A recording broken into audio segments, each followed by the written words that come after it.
Good morning, Jonathan from CTV News. Just along the lines of what you've been talking about already this morning, Mr. Poilievre, in regards to drawing kind of a tough line of what your party is proposing. Scott Cortese is with the London Area Community Health Center, just located over here. During the police announcement, which I know your party is very familiar with, said that he wants a little time to come up with better protocols, better options, better avenues. Is there any compromise here? You've drawn quite a line this morning, but is there any compromise opportunity where you could work with some of these folks, come up with a modified plan, or is there strictly one option here in your mind?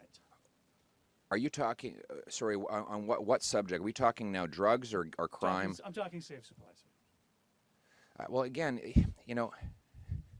how can you possibly report on the story when you're already using government propaganda? It's not safe.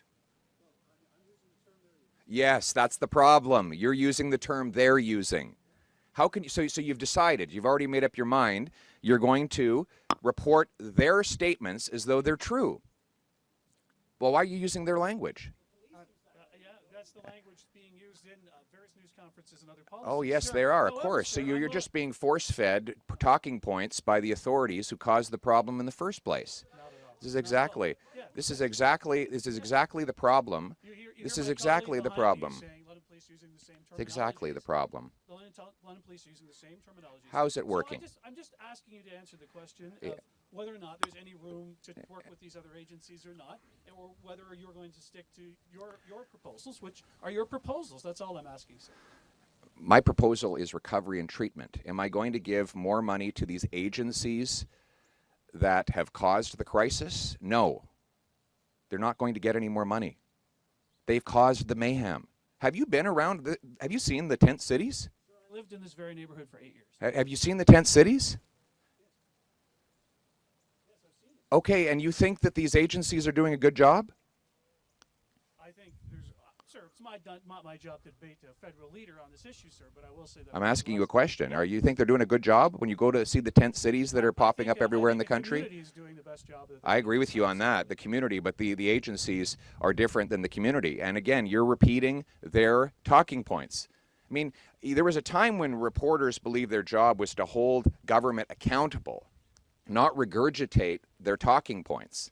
And that's what you're doing when you say safe supply. It's heroin-grade opioids that they want to give out. And it is being diverted to kids. It's not safe.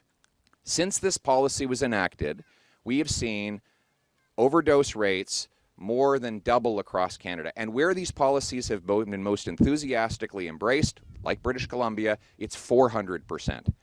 I don't understand how the media goes to the same agencies and public health bureaucrats who helped cause the crisis and calls them the experts, when in fact the results of their policies are plain for all eyes to see. There's 256 homeless encampments in Toronto now. 50 of them have opened up in 3 months alone. Like the 25% of Canadians are living in poverty. We've had 40,000 people die of drug overdoses. The approach that we're taking, that the NDP Liberals and the bureaucracies that they employ are taking, is only making things worse. I will be taking that money and giving it to treatment and recovery services, not more drugs. Frankly, these NDP Liberal bureaucrats and activists who have been sucking up all the money are responsible for the crisis. We saw in BC, the Public Health Authority there wants to make drugs available in corner stores everywhere. They want to have something called compassion clubs where the government would give drugs out for people, to drug distributors who would wander around giving them out freely to anybody who wants them. This is why we're in the mess. We need a drastic departure from the nightmare that the radical, wacko, NDP Liberal agenda has caused in our streets. We need to lock up hardened criminals. We need treatment and recovery. We need to ban hard drugs. We need to bring our loved ones home drug-free. Thank you. Thank you very much for coming, everyone. I'd like to start by offering my condolences to the family and loved ones of Brianna Broadfoot, who, a 17-year-old beautiful girl from London, killed by someone who had already been arrested, but for reasons I don't understand, was released to carry out domestic violence on her again. She is just the latest victim of the radical NDP wacko catch and release justice system, or I should say injustice system. It allows the same repeat violent offenders to go free again and again. Justin Trudeau and the NDP told you all that it would work, that all the so-called experts agreed that freeing criminals onto the street 50, 60, 70 times within hours of their latest arrest would somehow make us all safer. Most Canadians thought it was wacko, and they were right. Today, the data is out from Stats Canada. Data released moments ago show that violent crime is up 50% after 9 years of Trudeau and the NDP Liberals. Homicides up 28%. Sexual assaults 75% higher. Violent firearm offenses up 116%, more than double. Extortion up 357%, as small business owners get letters telling them that if they don't pay $1 million, there'll be a bullet flying through their 6-year-old daughter or son's bedroom window in the middle of the night. That's what's happening on our streets. Auto theft up 46%. This is the direct result of NDP Liberal catch and release policies that turn the same repeat offenders loose on our streets again and again and again. Just last week, we saw a story of 18 offenders charged with 150 crimes. 9 of them were already out on some sort of early release, and since their arrest, 6 of them have been released again. And what do you know? They're out doing more and more crime. A very tiny group of criminals doing all the crime. Even the Justice Minister has had his car stolen 3 times. Incredible. You'd think the criminals would be somewhat grateful that he keeps releasing them. But no, they steal his car too, and he is too dense to figure out that they should be locked up. This is the same guy who said that crime wasn't rising, it was just a perception. He said that Canadians were just believing crazy conspiracy theories about crime, and that the smart people who stare at screens and look at spreadsheets knew better. Well, now the spreadsheets are out, and they confirm that catch and release, wacko NDP Liberal policies have caused one of the worst crime waves in Canadian history. Look at the firearms issue. Remember they told us if they banned hunters and sport shooters who are licensed, law-abiding, trained, and tested, that those people that all of a sudden we wouldn't have gun crime? Well, here we are, more crime.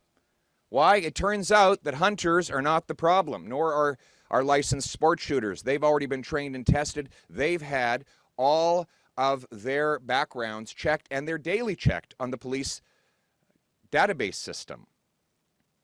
Right? Those people don't commit crime. I want to protect Canadians from criminals, while Trudeau and the NDP want to protect turkeys from hunters.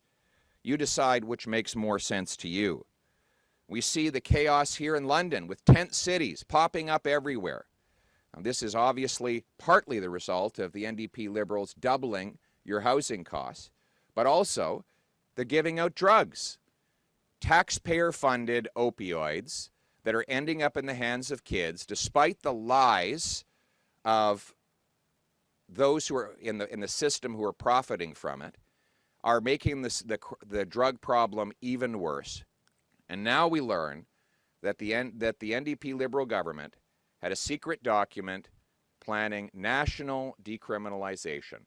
They tried to keep it under wraps until after the next election, hoping Canadians would not find out.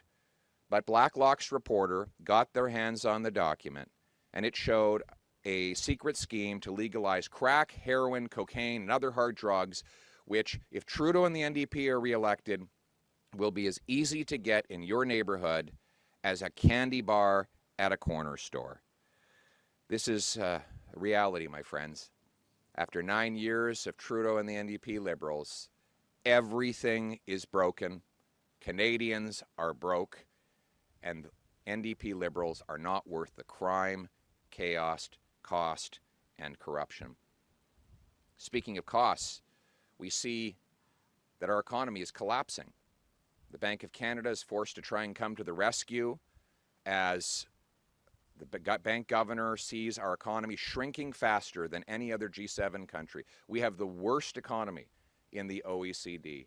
We're hemorrhaging jobs, all while inflation is once again rising. Trudeau and the NDP have doubled our national debt, and now they plan to quadruple the carbon tax, hiking the cost of gas 61 cents a litre, which will raise the cost of food, of heat, of gas, of everything that Canadians buy. This is a radical, wacko scheme that Canadians cannot afford, and we are seeing it metastasize onto our streets everywhere. Fortunately, common sense conservatives will bring home the country we knew and still love. We will axe the tax, build the homes, fix the budget, and stop the crime. Axe the tax, build the homes, fix the budget, and stop the crime. We'll axe the carbon tax to bring down gas, heat, and grocery bills. We will build the homes by requiring municipalities speed up permits, free up land, and cut development taxes to build 15% more homes per year as a condition of getting federal funds. We'll cap spending and cut waste to fix the budget and bring down interest rates and inflation, and we will stop the crime. With jail, not bail, for repeat violent offenders who will no longer be eligible for bail, house arrest, probation, or parole. We will secure our borders with high-powered scanners that will ensure that shipping containers can no longer bring drugs and guns in and stolen cars out. And we will honor our law-abiding, licensed, trained, and tested firearms owners by protecting their ability to use their property instead of spending $7 billion to go hunt them down and take away what they have been using lawfully and legally. And finally, we will combat the drug crisis that Trudeau has unleashed. We will do away with taxpayer-funded hydromorphone and other hard drugs that the industry of money-sucking activists, drug companies, bureaucrats, and hackademics. We will cut that back. There will be no more money for any of them.